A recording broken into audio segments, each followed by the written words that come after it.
Let's talk a little bit about why you do not want to use stock dividends as your solution, if you will, for retirement income. I'm going to go back in time and tell you the story of my grandfather. My grandfather's name was Wes. If he walked into a room, he basically took over the room because he had a big personality, always smiling, always happy, always in a positive mood. Just, the kind of guy that everyone wanted to be around. I was maybe 8 years old and I went to see him. When I saw him, he had the newspaper open. I'm like, Grandpa, what are you doing? And he showed it to me. He goes, son, this is the Wall Street Journal.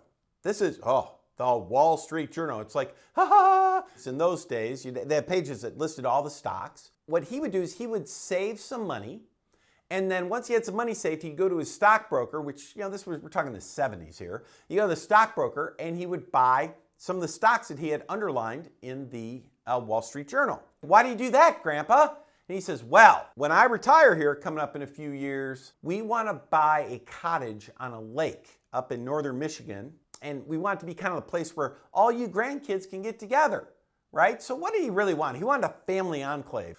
And the way he would do it is he would buy these stocks and they would hopefully grow over time so he could buy that cottage. Here's why I want to introduce a model to you because this is important.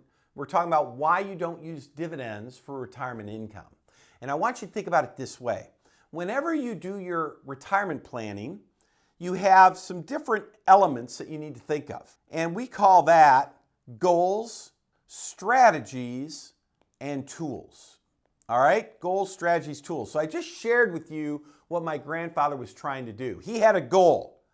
Buy the family cottage, right? He wanted to get that cottage.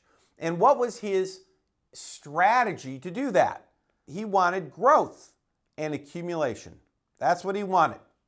And the tools, dividend paying stocks. And by the way, when my grandfather bought these dividend paying stocks, it was every time he bought a stock, it was a company that everyone knew who it was. Like if he were doing it today, it might be Coca-Cola. We all know who Coca-Cola is. And blue chip company paying a big dividend. Cottage is a goal. Let's grow our money and we're going to use dividend paying stocks to get there. Very straightforward. And by the way, as a certified financial planning professional, I have to tell you, I got no problem with that. When my grandparents retired a few years later, guess what? Boom, boom, boom. They got the cottage. They got it. It worked. Everything worked. It was awesome. And then one day, my parents said to us children, they said, I'm the oldest of four. They said, come on, kids, time to get in the car. We're going up north to the cottage for the last time. Mom, Dad, what are you talking about? What do you mean the last time? Well, Grandma and Grandpa, they're kind of running out of money and they need to sell the cottage. So here's my grandfather's stock portfolio here. And when he retired, let's imagine it was $300,000, which by the way, it was in those days, that'd be worth over $1 million today. What he was doing with the dividends, because remember, this was spitting out dividends every year. When he was growing it, what was he doing? Boop, reinvesting the dividends, which is that's what Warren Buffett does. That's exactly what you're supposed to do with dividends. But when he retired and he got the cottage, what did he do? He said, no more of this reinvesting stuff. I'm going to use these dividends for income. That's what I'm going to do. And guess what? It worked out really well at first. Sometimes the stock market goes up over time. Sometimes it goes sideways over time, and sometimes it goes down over time. And what happened was the down started happening.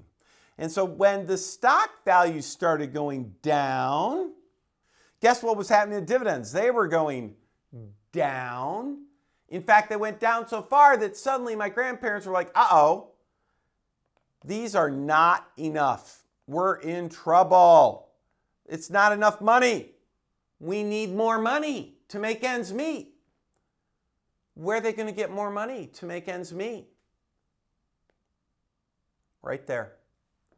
They had to sell stock, not when it was high, but when it was low. And when you sell stock low, that means you have to sell more shares.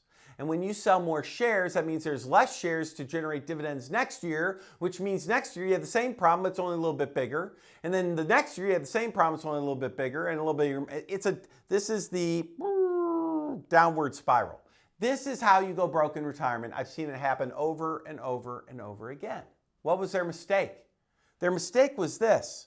When they hit retirement, they got the cottage, they got their goal. Their goals shifted at that point. They changed because now we had to add a word here. What was their new goal? Their new goal was keep the cottage. They went from I want to get a cottage to we need to keep the cottage. And that little shift, that is a fundamental shift in life. That fundamental shift was right here. Instead of reinvesting, instead of adding money to the portfolio, we're now going to take it out.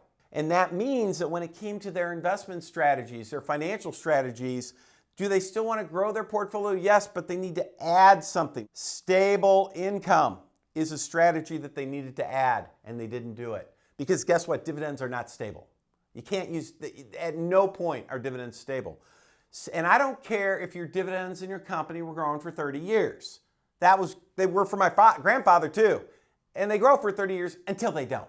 2000 through 2002, dividends that grew for 30 years suddenly didn't anymore. 2008, they didn't anymore. They grow until they don't. We should probably carve out some of these stocks into some type of income tool, right? Something that would generate income so that we didn't have this worry.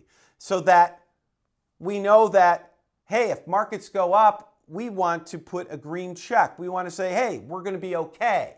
If markets go sideways, we want a green check. We want to be okay. And if markets go down, we want a green check. We want to be okay. Well, guess what? If all of your money's in dividend-paying stocks, you're only okay if markets go up. And we need better than that. Learn from my grandparents. Because they made that mistake, they had to sell the cottage. And when my grandparents had to sell that cottage, my grandfather, larger than life, super positive, happy guy, within a year he was dead. That broke him. I never saw him laugh or smile again. It was a tragedy. One that never had to happen. He just made a little tiny mistake. Unfortunately, it was at the time of life when little mistakes are magnified into big mistakes. Don't be my grandfather. Learn from him. My grandfather, he had enough money. If he did the right thing, he never would have had to worry about money. He would have been able to keep that cottage forever. But you got to make sure you're setting up your accounts the right way. You need to make sure you understand retirement is a fundamental shift in life. And remember, stock dividends, they're not for retirement income. They're for reinvestment. Use the tool for what it's designed to do. There you go. That's our message this week. Hope you found it helpful. See you again soon.